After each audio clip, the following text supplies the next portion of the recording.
আসসালামু আলাইকুম। গত নারীদের টি-20 বিশ্বকাপটা অনুষ্ঠিত হয়েছিল সংযুক্ত আরব আমিরাতে এবং সেখানে প্রথম ২০ ম্যাচে ৮৮টা ক্যাচ ড্রপ হয়েছিল। আপনি হয়তোবা চিন্তা করতে পারেন যে নারীদের ক্রিকেটে ক্যাচ ড্রপ হওয়াটা স্বাভাবিক কিনা। একটু বলে নেই, ২০ ম্যাচে ৮৮টা ক্যাচ ড্রপ হয়েছিল এবং ওভারঅল ওয়ার্ল্ড কাপ মিলিয়ে ৬১% ক্যাচ এফিসিয়েন্সি ছিল, অর্থাৎ ৬১% ক্যাচ নারীরা ধরতে পেরেছিল সংযুক্ত আরব আমিরাতে। আমরা যদি একটু এর আগের ৩টা বিশ্বকাপের পর্যালোচনা করি তাহলে ওয়েস্ট ইন্ডিজের মাটিতে ৮৫% ক্যাচ এফিসিয়েন্সি ছিল, অস্ট্রেলিয়ার মাটিতে ৮৯% ক্যাচ এফিসিয়েন্সি ছিল এবং সাউথ আফ্রিকার মাটিতে ৮২% ক্যাচ এফিসিয়েন্সি ছিল, যেটা সংযুক্ত আরব আমিরাতে ৬১% নেমে এসেছে। এবং এই জায়গায় একটা খুব গুরুত্বপূর্ণ বিষয়, সেটা হচ্ছে দুবাইতে ৫৫% ক্যাচ ধরা হয়েছে, শারজাতে ৫৬% ক্যাচ ধরা হয়েছে।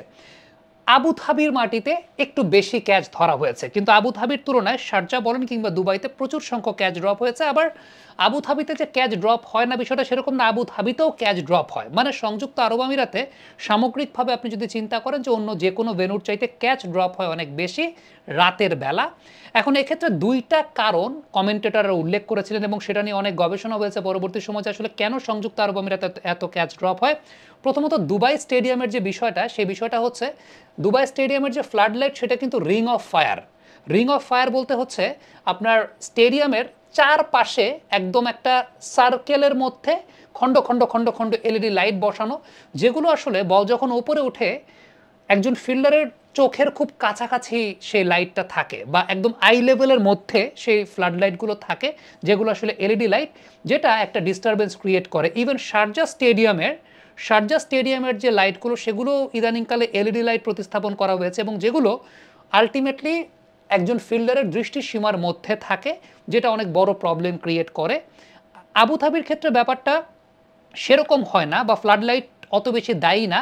ওয়ালটন এখন দেশের সীমানা পেরিয়ে পৌঁছে গিয়েছে ৫০টিরও বেশি দেশে। ওয়ালটন, ঘরে ঘরে, বিশ্বজুড়ে।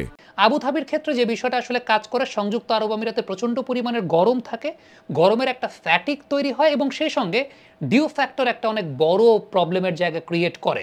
সামগ্রিকভাবে এই ব্যাপারটাই কিন্তু আসলে সংযুক্ত আরব আমিরাতে ক্যাচ ড্রপ হওয়ার পেছনে অন্যতম বড় কারণ। বাংলাদেশের ম্যাচগুলো হচ্ছে আবুধাবির মাটিতে এবং এই জায়গাটা আমরা যদি চিন্তা করি যে আবুধাবির মাটিতে ম্যাচ আছে, ফ্লাড লাইট হয়তো অতটুকু ডিস্টার্ব করবে না, কিন্তু ডিউ ফ্যাক্টর একটা অনেক বড় ডিস্টারবেন্স ক্রিয়েট করতে পারে। এখন এক্ষেত্রে আসলে কি করা প্রয়োজন?